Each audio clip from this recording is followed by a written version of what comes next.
आपने मुगल आजम देखी? मुगल आजम में दिलीप कुमार पृथ्वीराज कपूर से कहते हैं, यहां पर ना अगर इश्क गुनाह है तो ये गुनाह हम बार बार करना चाहते हैं। ये दिलीप कुमार कहते हैं। और ऐसा ही डायलॉग न बोलते हुए भी साबित कर दिया है बोकारो जिले में गोमिया की गुरुडी पंचायत की सबसे युवा मुखिया बनी सपना कुमारी ने। देखिए, ये मोहतरमा सपना कुमारी है। सपना कुमारी 2022 में सबसे कम उम्र की मुखिया बोकारो जिले की बनने वाली, ये रिकॉर्ड बना दिया इन्होंने। सपना जी रील भी बनाती हैं, बहुत बढ़िया बढ़िया रील बनाती हैं। सपना जी के जो पति हैं वो विदेश में, संभवतः जो मेरे पास सूत्रों से हवाले से जानकारी है कि विदेश में नौकरी वोकरी करते थे, लेकिन सपना जी की शादी के बाद उन्होंने वो नौकरी वोकरी भी छोड़ दी। अब सपना जी अचानक से 2 अक्टूबर को, 2 अक्टूबर क्यों जाने जाता है? महात्मा गांधी का जन्मदिन, लाल बहादुर शास्त्री का जन्मदिन, और उसी दिन विजय सलगांवकर अपने पत्नी बच्चों को लेकर के गोवा गए थे, है ना, पणजी गए थे भाई, जो कुछ सुनना उनना था सत्संग के लिए।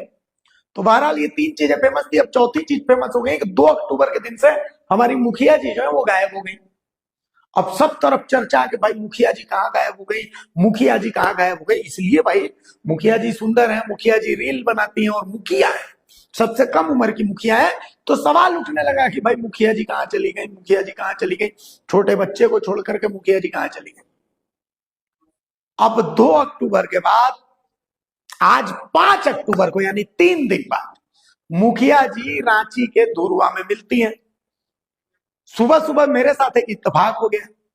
मैं सुबह सुबह धुरवा से आ रहा था तो देखा कि कई थाना की पुलिस वहां पर है। तो भाई पूछा, तो मैंने बताया नहीं कि मैं पत्रकार हूं। तो एक से पूछा थाना वाले से, तो उन्होंने जाइए ना अपना काम करिए।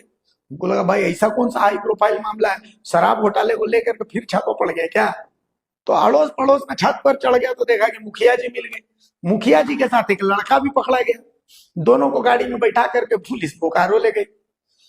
पता चला कि रांची बोकारो पुलिस की संयुक्त कार्रवाई थी। अभी लगभग शाम के 4 बज रहे हैं। अमूमन ऐसी खबरों में हम समय उन्हें बताते नहीं है, लेकिन जो मेरे पास जानकारी है कि कल मुखिया जी को कोर्ट में पेश किया जाएगा। आज तो रविवार, अभी तक पेश किया नहीं गया। थाने में मुखिया जी बैठी हुई है और जो जानकारी मिल रही है कि जो लड़का है उस लड़के का नाम रवि है। असल में मुखिया जी मोहब्बत में पड़ गई और मोहब्बत में पड़ करके उन्होंने घर द्वार सब छोड़ करके और रवि के साथ हम प्यार करने वाले गाना गाना उचित समझा और वो आ गई रांची। रांची आ गई, लेकिन जालिम जमाना मोहब्बत को कब देखता है, जालिम जमाने ने पकड़ लिया। अब मुखिया जी को थाने में बैठा करके रखा गया है और प्रेशर ये डाला जा रहा है कि मुखिया जी ये कबूल कर लें कि भाई वो जबरदस्ती उनको उठा करके ले जाया गया था। अब इसमें फंस गया बेचारा रवि। रवि ने तो मोहब्बत करी, शादीशुदा से कर ली। वो क्या है कि बड़े बड़े शायरों ने कहा है कि जिसको पाना मुकद्दर में नहीं होता, माँ कसम मोहब्बत उनसे जोरदार होती है। तो रवि तो पड़ गए मोहब्बत में, लेकिन अगर मुखिया जी ने बयान बदल दिया तो मोहब्बत में एक और मजनू शहीद हो जाएगा गुरु। तो कुल मिलाकर के अभी तक सूत्र यही बता रहे हैं कि मामला पूरा मुखिया जी के गायब होने का यही है। लेकिन देखिए, हम तो मीडिया है, ऑफिशियल स्टेटमेंट जब तक नहीं आएगा तब तक हम कैसे कुछ कहते हैं। हमने तो सूत्रों के हवाले से आपको बता दिया कि इस मामले में क्या हुआ है, कैसे हुआ है, क्यों हुआ है ना।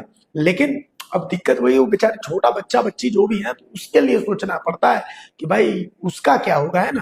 तो मैडम मुखिया जी भी अब लगता है कि प्रेशर के अंदर वो भी टूट ही जाएंगे, वो कबूल करिए लेंगे कि भाई हमको तो जबरदस्ती ले गया था, बहला फुसला के ले गया था। अमूमन ऐसा ही होता है, बदल जाती है महिलाएं, होता है ऐसा। तो बहरहाल अब उस बच्ची के लिए चिंता है और ये रवि महाराज इनके लिए भी चिंता है, क्योंकि मुखिया जी तो ठीक है, इधर तो पति है, पति अगर कबूल नहीं करेंगे तो रवि जी भी है। लेकिन फंसते कौन है? ये बच्ची फंसेगी। पति दे वो तो चलिए आज नहीं तो कल ब्याह हुआ भी हो जाएगा, लेकिन इस बच्चिया को माए बाप फिर थोड़ी मिलेगा। और रवि बाबू की मोहब्बत में या तो शहीद हो जाएंगे और नहीं अगर मुखिया जी साथ रहेंगे तो फना हो जाएंगे, है ना। दोनों होगा। तो कुल मिलाकर के अब तक यही जानकारी इस खबर के बारे में।